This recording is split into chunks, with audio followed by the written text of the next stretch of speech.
क्या आप जानते हैं कि बैंक आपसे कब और कितना चार्ज करता है? क्या आप जानते हैं कि बैंक हर एसएमएस पर आपसे चार्ज करता है? अगर आप नहीं जानते तो इस खबर को देखने के बाद आप जान जाएंगे कि बैंक आपसे कितना और कब कब चार्ज करता है। आज के समय में हर व्यक्ति के पास अपना बैंक अकाउंट है।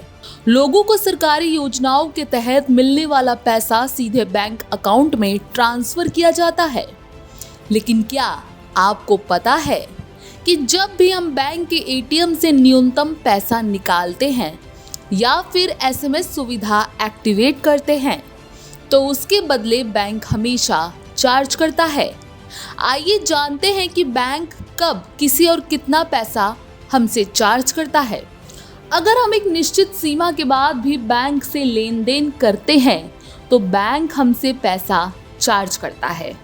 आमतौर पर बैंक सेविंग अकाउंट में 3 से 5 बार ट्रांजैक्शन पर कोई चार्ज नहीं लेता, लेकिन इससे अधिक ट्रांजैक्शन पर हमसे चार्ज वसूला जाता है। स्टेट बैंक ऑफ इंडिया और आईसीआईसीआई बैंक सेविंग अकाउंट वाले कस्टमर को 8 एटीएम ट्रांजैक्शन, जिसमें 5 अपने और 3 दूसरे बैंक एटीएम से पैसा निकालने का कोई चार्ज नहीं वसूलता। हालांकि छोटे शहरों, गांवों में सिर्फ 5 ट्रांजैक्शन ही फ्री दिए जाते हैं। इससे अधिक बार यूज करने पर 20 रुपए से लेकर 50 रुपए तक चार्ज किए जाते हैं। कम बैलेंस होने पर भी बैंक पैसा वसूलता है। यदि आपके बैंक अकाउंट में जमा राशि 1000 रुपए से कम है तो ऐसी स्थिति में भी बैंक आपसे चार्ज वसूलता है। यदि आपके पास स्टेट बैंक का अकाउंट है और आप मंथली बैलेंस 1000 रुपए से कम रखते हैं तो बैंक आपसे 5 से 15 रुपए तक चार्ज वसूलता है। इसके अलावा यदि आपके पास HDFC अकाउंट है तो आपको कम से कम अपने अकाउंट में 5000 रुपए रखने होंगे। क्या आपको पता है नए डेबिट कार्ड के लिए भी चार्ज लगाया जाता है?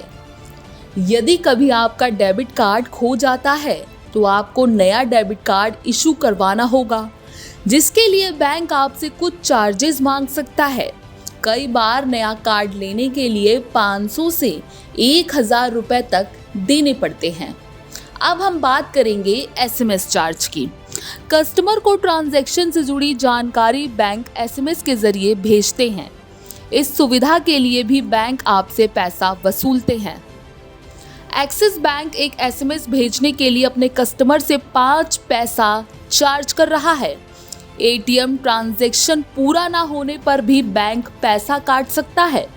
कम बैलेंस होने की वजह से अगर एटीएम ट्रांजैक्शन पूरा नहीं हुआ तो आपको बैंक को चार्जेस देने होंगे।